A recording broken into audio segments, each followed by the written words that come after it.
শুভ সকাল বন্ধুরা, সবাই কেমন আছো? আশা করি ভালো আছো। ঈশ্বরের কৃপায় আমরাও ভালো আছি। অরূপাস ডায়েরির নতুন একটি ভিডিওতে তোমাদের সকলকে জানাই সুস্বাগতম। আজকে হচ্ছে বুধবার 10ই ডিসেম্বর 2025। আজকে সকাল থেকে ব্লগটা শুরু করলাম।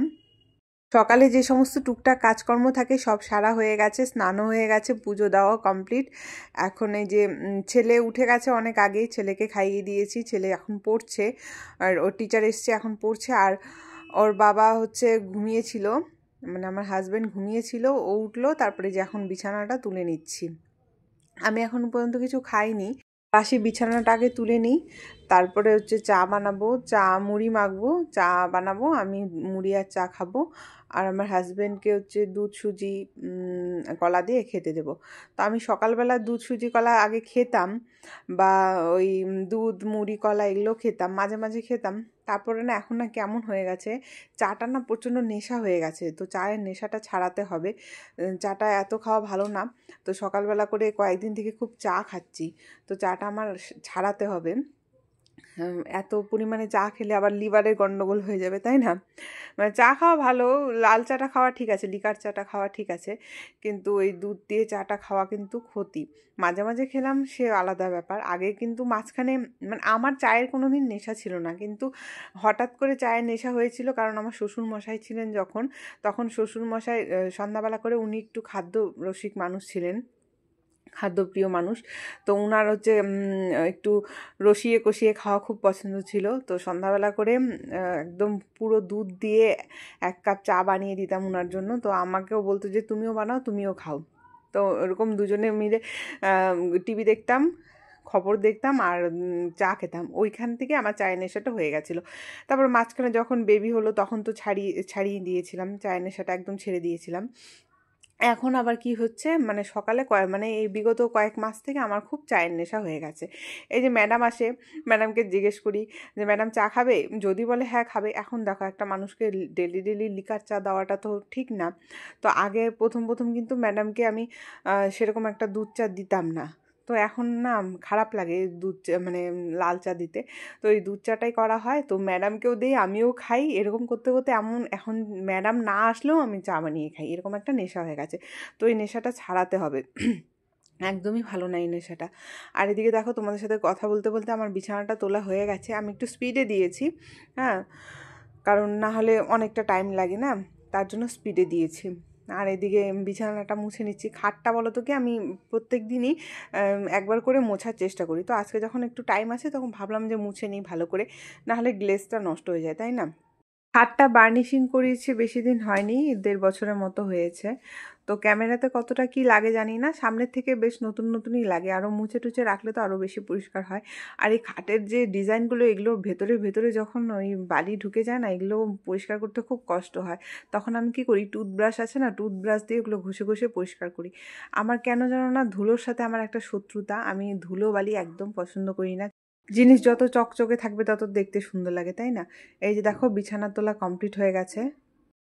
এই সবাই কেমন আছো? এই যে মুড়ি আর চা খাচ্ছি। ছেলেকে পড়াতে এসেছিলো, পড়ানো হয়ে গেছে, চলে গেছে। আর এখন ছেলে ওর বাবার সাথে ইয়েতে গেল, জিমে। ওর বাবা জিমে যায় আমাদের পাড়াতেই সামনে, আর কি জিমে যায়। তো ওকে আজকে নিয়ে গেল, ও নাকি ব্যায়াম করবে ওর বাবার সাথে। সকালবেলা মানে রাফভাবে একটু ঘর মুছেছি, উপর দিয়ে ভালো করে মুছিনি। তো এখন রান্না বসাবো, রান্না বসিয়ে এদিকে রান্না হতে থাকবে, আর আমি ঘরগুলো ভালো করে মুছবো আজকে।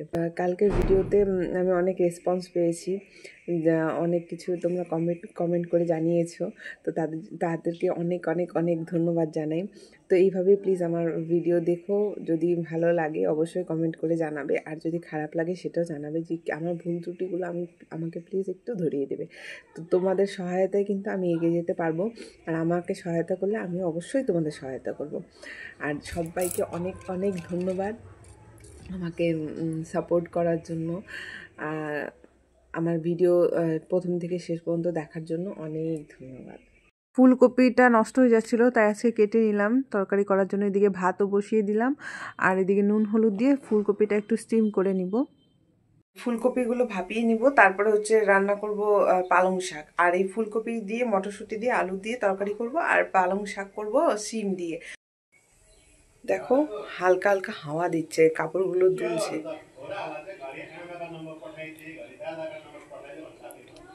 কালকে রাত্রেবেলা না এরকম একটা হাওয়া দিচ্ছিল, যার জন্য আমার কালকে রাত্রে প্রচন্ড ঠান্ডা লেগেছে। মানে সত্যি কথা বলতে এতদিন আমার কিন্তু ঠান্ডা পড়েছে ঠিকই, কিন্তু আমার এতটা ঠান্ডা ফিল হয়নি। কিন্তু কালকে না আমার প্রচন্ড ঠান্ডা লেগেছে। ওই ভাড়াটিয়া দাদা ফোনে কার সাথে যেন কথা বলছে, ওই আওয়াজটা আসছে। তো ঠিক আছে, তোমরা দেখতে থাকো ব্লগটা। এদিকে পালং শাকগুলো বেছে নিলাম, আর এখন 10টার মতো বাজে। তো যখন জল আছে তো ভাবলাম যে এখানেই আজকে ধুয়ে নিই পালং শাকগুলো, এখানে বেশ খোলামেলায় ভালো হবে। আর শাক বলো তো কি, এরকম করে ভালো করে কলের পাড়ে বসে ধুলে কিন্তু পরিষ্কার হয় ভালো, তাই না? আর এই বেসিনের মধ্যে অল্প জলে এক হাত দিয়ে ধুতে আমার মানে খুব কষ্ট হয়, তার মধ্যে ভালো করে পরিষ্কারও হয় না। তো মাঝে মাঝে যখন এখানে জল থাকে না তখন তো ধুয়ে নিতে হয়, কিছু করার নেই। তো আজকে যখন জল আছে তো ভাবলাম যে এখানেই একটু ভালো করে 3-4 বার করে ভালো করে ধুয়ে নিই। তো তোমরা কেমন কেমন করে কে কে পালং শাক রান্না করো অবশ্যই আমাকে জানাবে। আমার রান্নাবান্না একই ধরনের হয়, কোনো ইসে নেই, মানে চেঞ্জ করি না, একই ধরনের প্রায় রান্নাবান্না করি আমি, নর্মাল রান্নাবান্না। আর আমার হাজব্যান্ডের কোনো খাওয়া নিয়ে কোনো রকম অসুবিধা নেই, ওকে যা করে দেবো তাই খাবে। নুন বেশি হলেও কিছু বলবে না, নুন কম হলেও কিছু বলবে না। না, যা আমার যা ইচ্ছা ওকে আমি করে দিতে পারবো, ও আমাকে কোনোদিনও কোনো রকম কমপ্লেন করে না। যার জন্য আমার একটা সুবিধা আছে যে আমাকে এত কিছু করতে হয় না। ওই 2-3টে পদ রান্না করলে অনেক, আমি যদি 3টে পদ রান্না করলে ওর বেশি মনে হয়। তার জন্য ম্যাক্সিমাম আমি 3টা করি, আর মিনিমাম 2টো করি। তো অনেক দিন এমনও হয় যে একটা কিছু রান্না করি, এমনও কিন্তু হয়। আসলে বলো তো কি, যখন যেভাবে চলতে হয় তখন সেভাবে চলি, যখন যেরকম সামর্থ্য হয় তখন সেভাবে আমি চলার চেষ্টা করি। তার জন্য মনে করো যে হিসাব করে একটু না চললে কিন্তু আমার হবে না, কারণ সবার সময় তো সবসময় একরকম যায় না, তাই না? আর এখানে একটু জল নিয়ে নিচ্ছি, কারণ ওই যে শিম কটা কাটতে হবে, তো এখানে জল নিয়ে নিলাম গামলার মধ্যে করে, তাহলে আমার কষ্ট কম হবে। এই যে দেখো সব কিছু এখানে রেডি করে নিয়েছি, পালং শাক শিম দিয়ে করব। এখানে রসুন, আদা কুচানো, আর হচ্ছে টমেটো আছে, এখানে মটরশুঁটি, ওই যে বাঁধাকপি, সরি ওই যে ফুলকপিটা ভাপিয়ে নিয়েছিলাম ওটা আছে, এদিকে আলু ভাজা, এদিকে ভাতটা হয়ে গেছে। তো এই সমস্ত রেডি আছে, এখন শুধু রান্না করব। তাড়াতাড়ি রান্নাটা শেষ করে নিয়ে তারপরে ঘরে কাজটা ধরবো আর কি। তাড়াতাড়ি রান্না করতে হয়, কারণ জানো সকালবেলা আমাদের ভাত খাওয়া হয় না, সকালবেলা হালকা কিছু টিফিন খাওয়া হয়, আমাদের দুপুরে খাওয়া কিন্তু 1টার মধ্যে কমপ্লিট হয়ে যায়। আর আমার ছেলেকে খাওয়াতে হয়, তার জন্য আমার সকালে রান্নাটা দুপুরে রান্নাটা একবারে করতে হয়। আর ছেলে যেহেতু খেয়েছে সকালে, ও সে খেয়েছে দুধ সুজি খেয়েছে, তো তরকারিটা হলে ভাতটা দিয়ে খাইয়ে দিব। এই যে দেখো, এটা কালকে সন্ধ্যাবেলা আমি এটা গুছিয়েছিলাম, আজকে সকাল হতে না হতে এটার কি অবস্থা। এই যে, আর এইগুলো এখানে রেখেছি আপাতত, এখন এটা পরিষ্কার করব, তারপরে এখানে রাখবো। এই যে, তোমাদের কার কার হাজবেন্ডরা এরকম করে অবশ্যই কমেন্টে জানাবে। কাজ তো করতেই হবে, এটাই আমার কাজ। সারাদিন সংসারে রান্না বান্না, ঘর মোছা, ঘর ঝাড় দেওয়া, কাপড় গোছানো, বাচ্চা দেখা, এগুলোই আমার কাজ, তো এগুলোই করতে হবে, তাই না? কালকে রাত্রেবেলা বাড়ি ফিরে এখানে সমস্ত কিছু খুলে রেখে দিয়েছে, এই যে একদম মোজা টোজা সমস্ত কিছু বিছানায় রেখে দিয়েছে। মানে কাউকে আর কিছু বলে লাভ নেই, ওই মানুষ এরকম মানুষ আর বোঝে না, মানে হাইজিন মেনটেন একদম করে না। তো যাই হোক, এগুলো এখন পরিষ্কার করে নিচ্ছি, কালকে রাত্রেবেলা করলাম না, তো এখনই পরিষ্কার করছি। আর সকালবেলা এতটা টাইম পাইনি, শুধুমাত্র ঘরটা ঝাড় দিলাম আর মুছলাম। এটা প্লাস্টিক পেইন্ট করা হয়েছিল, দেখো এখানে খসে পড়ে গেছে। এই যে এখান থেকে এরকম করলে আবার এখান থেকে উঠে, এই যে দেখো, মানে দেওয়ালটা কাঁচা ছিল তখন হয়তো করা হয়েছে, জানি না, এর জন্য এটা হয়নি। তো এদিকে, আর এদিকে সিস্টেম দেখো, আমি এদিকে নেট লাগিয়েছি, এটা হচ্ছে মশারির নেট, যাতে এদিকে মানে ইয়ে না আসে। এই পাশটা দেখো, এদিকটা হচ্ছে ড্রেন, আর পাশটা হচ্ছে পাশে বাড়ি পিছনটা, এখানে সব নোংরা করে রেখেছে। আর এই যে এইভাবে এরকম করে আমি ক্লিপগুলো লাগিয়ে দিই, যাতে সরে না যায়। রেডিমেড বুদ্ধি, ওই জানলাটা তো ওটা করেছি। ওইদিকে এতটা নোংরা নেই, কারণ এদিকে পাশের বাড়ি যে কাকিটা আছে, কাকি এখানে পরিষ্কার করে রাখে। যে দেখো এদিকে এতটা নোংরা নেই, কাকি এখানে কাজ করে। তো এই যে হচ্ছে আমাদের সীমানা,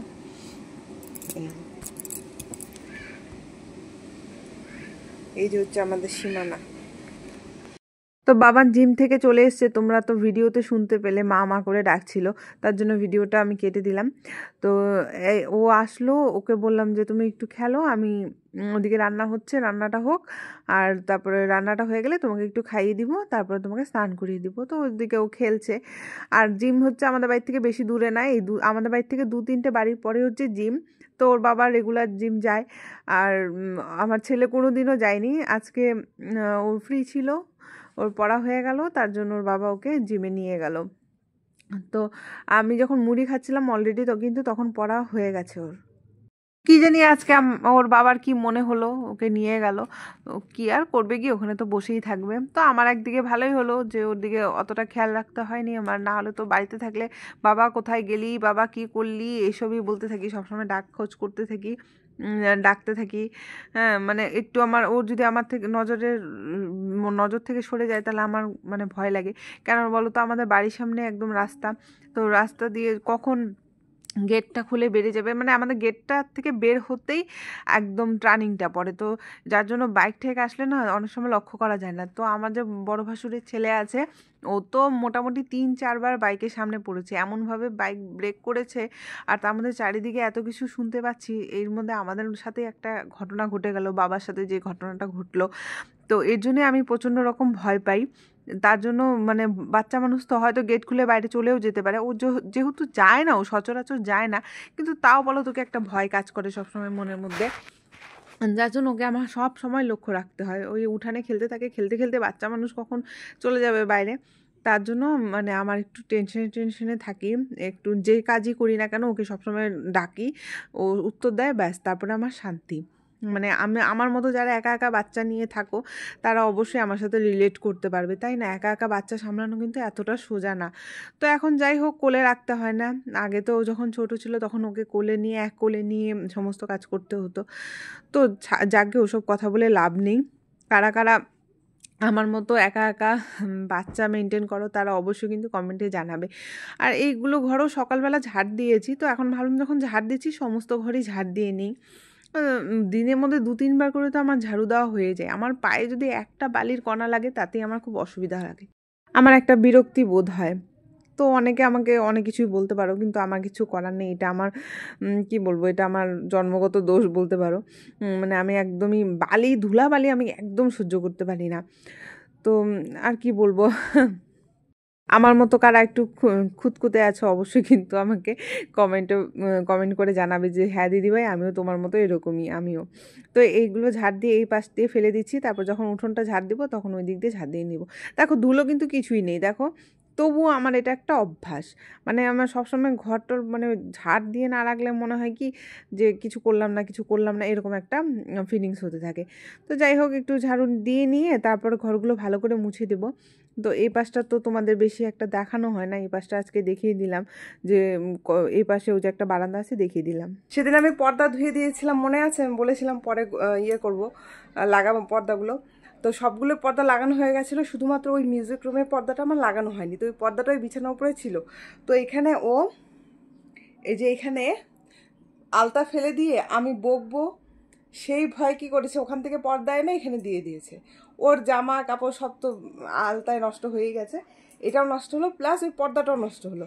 তারপরে আমি আবার ওই রাত্রেবেলা করে আবার পর্দাটা ধুয়ে দিয়েছিলাম।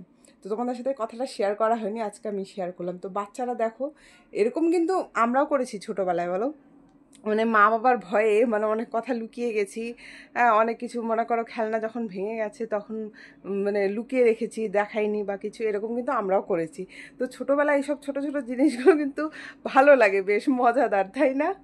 রাগ করে আর কি হবে, ওর জামা কাপড় সমস্ত আমার ধুতে হয়েছে। এখনও ওর যে ইয়েলো কালার একটা হুডি আছে, ওইখানে এরকম পেটের জায়গাটা একদম পুরো আলতা পড়ে গেছে, ওই জায়গাটা এখনও পরিষ্কার করতে পারিনি। অনেকবার জলে ভিজিয়ে ধুয়েছি, তা মানে পুরোপুরি যায়নি। তো ওটা মনে হয় ধুতে ধুতে ওটা ক্লিয়ার হয়ে যাবে। তো তোমাদের এটা এখন ঘরটা মুছতে মুছতে আমার মনে পড়লো, তো তোমাদের সাথে এর জন্য শেয়ার করলাম। তো বাচ্চাদের কাণ্ড আর কি বলবো, ও মানে এই কাজ করে মানে আলতাটা ফেলে দিয়ে ও ভাবলো যে আমি হয়তো বকবো বা কিছু। আসলে আমি মাঝে মাঝে ওকে বকা দিই কারণ আমি ওকে বলি যে তুমি আমার কাজের জিনিস ধরো কেন। তো ও কিন্তু সবসময় আমার কাজের জিনিস ধরে এরকম না, অনেক সময় অনেক কিছু সামনে পড়ে থাকে কিন্তু ও কিন্তু ধরে না। কিন্তু সেদিন যে ও কী মনে করেছিল আলতা শিশিটা ওখানে ধরতে গেছে, ওই শিশিটা খুলতে গেছে, তখন ওর গায়ে টায়ে সমস্ত ওই যে কম্পিউটারের উপরে পুরো আলতা পড়ে গেছে। তো আমাকে ও ডেকেও বললো না, সেখানে পর্দাটা দিয়ে ও ঢেকে রেখেছে। ও ভেবেছে মা বোন মনে হয় কিছু বুঝতে পারবে না। তা আমি আর ওর বাবা এই ঘরে গল্প করছিলাম, তো হঠাৎ করে ও এই ঘরে তো মানে ওই ঘরে গেল আওয়াজ নেই।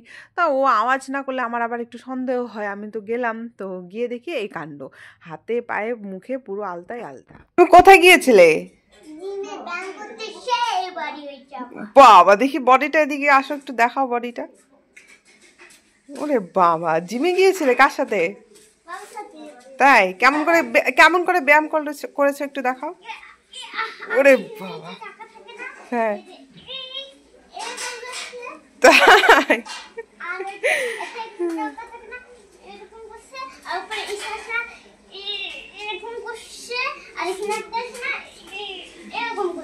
বাবা, এই যে আমার পাপা স্নান হয়ে গেছে, এখন আমার পাপা কি করবে? খেলবা, পুজো দিবা, কি করবা? আর না বকবো না, কেন বকবো? পাপানকে কিন্তু আগেই ভাত খাইয়ে দিয়েছে, ও খেয়ে নিয়েছে, তারপর স্নান করেছে, এখন পুজো দিচ্ছে। আর এদিকে দেখো ও কি নিয়ে আসলো আমার বর, এইদিকে পেয়ারা মাখা আর ফুচকা। পেয়ারা মাখা তো আমার ভীষণ প্রিয়, আর ফুচকা তো আরও বেশি প্রিয়। কারা কারা এই দুটো জিনিস খুব পছন্দ করে অবশ্যই জানাবে। এদিকে দেখো তরকারি রান্না করেছিলাম, যে এই যে তরকারি, আর এদিকে হচ্ছে পালং শাকটা এইভাবে করেছি, শিম দিয়ে, মটরশুঁটি দিয়ে, রসুন আর হচ্ছে টমেটো দিয়ে। তোমরা কারা কারা এইভাবে খাও অবশ্যই কিন্তু কমেন্টে জানাবে। আর এদিকে দেখো এখন 2:30টার মতো বেজে গেছে, এখন আমি যে রেডি হয়ে নিলাম, এখন যাব একটু বাড়িতে। তো বন্ধুরা এখন 2:30টার মতো বাজে, আমি একটু বাড়ি যাচ্ছি। অ্যাক্সিডেন্টের পর থেকে সেরকম বাড়ি যাওয়া হয়নি, দেখা হয়নি বাবা মাকে, তো আজকে ভাবছি একটু দেখে আসি টাইম যখন পেয়েছি। এই ব্যাগের মধ্যে সোয়েটারটা নিয়ে নিয়েছি, তাই বড় ব্যাগ নিলাম যাতে সোয়েটারটা ধরে যায়। আর ছেলেকে অলরেডি সোয়েটার পরিয়ে দিয়েছি, আর আমি এই তো বেরোবো এখন, ঠিক আছে।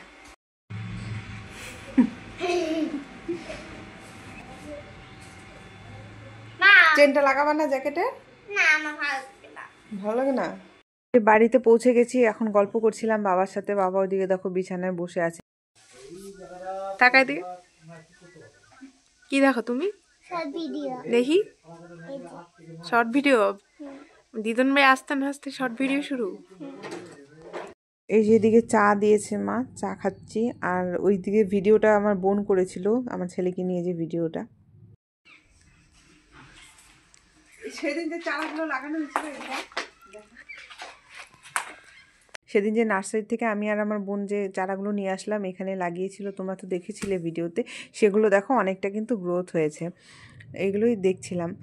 আর আমাকে দিয়ে আমার বর টিউশনে চলে গেছে, তো আমি এখন মায়ের সাথে যাব, গিয়ে দোকানে বসে থাকবো। তারপরে হচ্ছে ওই দোকান থেকে আমার বর আমাকে ওর টিউশন শেষ করে আমাকে নিয়ে যাবে। তো এদিকে বেরিয়ে পড়েছি, মা এদিকে, আমি ছেলে, আমার মা টোটোতে।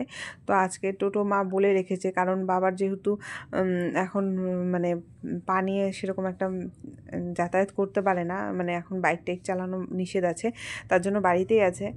তো এই জন্যই টোটো করে মা এই সাথে দোকানে যায়। আর বাবা আপাতত দোকান খুলছে না, কয়েকদিন পরে খুলবে, পাটা ঠিক হয়নি তারপরে খুলবে। এই যে দেখো এই রেল লাইনের কথা তোমাদের সবসময় বলি, এই রেল লাইন বন্ধ থাকে বলেই কিন্তু আমাদের দিকে সচরাচর টোটো যেতে চায় না। তো এই টোটোটা মা রিজার্ভ করে নিয়েছে 1 মাসের জন্য, তার জন্য উনি এসেছেন আমাদের নিয়ে যেতে। আর এই পাশে দেখো এদিকে জঙ্গল, আর এই পাশে হচ্ছে পার্ক, এটা কিন্তু রেলের পার্ক, এটা মাঝে মাঝে পরিষ্কার করে আবার মাঝে মাঝে অমনি ফেলে রাখে, জঙ্গল হয়ে গেছে। আর ওইদিকে দেখো কি সুন্দর ট্রেন যাচ্ছে। টোটোতে এত ঝাঁকি লাগছিল, আমি ভালো করে ভিডিওটা করতে পারছিলাম না, কারণ রাস্তা খুব মানে খারাপ অবস্থা। এদিকে দেখো সূর্য ডুবছে, আর আলু ক্ষেত, কি সুন্দর লাগছে না সূর্য ডুবছে, যে দৃশ্যটা ক্যাপচার করতে পারলাম না শুধুমাত্র টোটোর ঝাঁকুনির জন্য। এর দোকানে চলে এসেছি, একটু পরে বর নিতে চলে আসবে।